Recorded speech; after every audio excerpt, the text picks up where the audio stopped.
Nellore RTC బస్టాండ్లో సంక్రాంతి సంబరాలు అంబరాన్నంటాయి. మహిళలు అందమైన రంగవళ్లులు తీర్చిదిద్దగా హరిదాసులు సందడి చేశారు.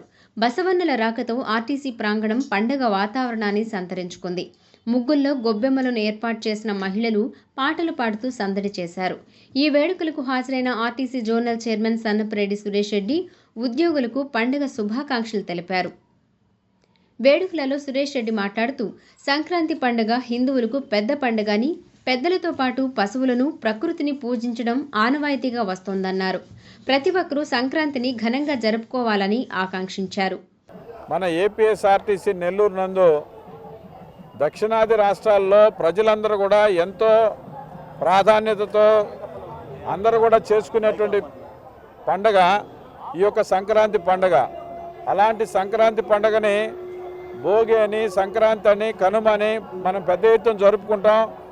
పంటలన్నీ చేతికొచ్చేటువంటి సమయంలో రైతాంగం కానీ, అక్కడ ఉన్నటువంటి గ్రామీణ ప్రాంతాల ప్రజలు కానివ్వండి, ముఖ్యంగా అందరూ కూడా ప్రతి దేవాలయంలో కానీ అందరూ కూడా ఈ పండగని పెద్ద పండగ అంటాం.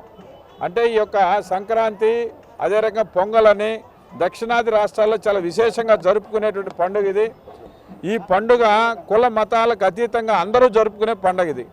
సంక్రాంతి అనేటువంటిది ఏ మతానికి సంబంధించింది కాదు. హిందూ జీవన విధానంలో మనం ప్రకృతిని ప్రేమించే వాళ్ళం కాబట్టి ఈ యొక్క చలికాలం పోయేటప్పుడు ఈ రకమైనటువంటి భోగి మంటలు వేసుకోవడం, అదే రకంగా మనుషులు చలికి మనం ఏదైతే ఆ రకమైనటువంటి నిప్పట్లు కానీ ఇవన్నీ కూడా మనిషికి అవసరమైనటువంటి వస్తువులన్నింటినీ కూడా ఆ రోజు పెద్దలు ఈ రకమైన పండుగ రూపంలో తీసుకురావడం జరిగింది. అదే రకంగా రైతులకి, ఆ రకంగా గ్రామీణ ప్రాంతాల్లో రైతులకి, వ్యవసాయానికి, మనకు ఆహారాన్ని పండించేటువంటి యొక్క పశువులు ఏదైతే ఉన్నాయో అవన్నీ కూడా వ్యవసాయానికి వెన్నెముక్క లాంటివి కాబట్టి ఈ యొక్క పశువులకు పండుగ చేస్తాం మనం.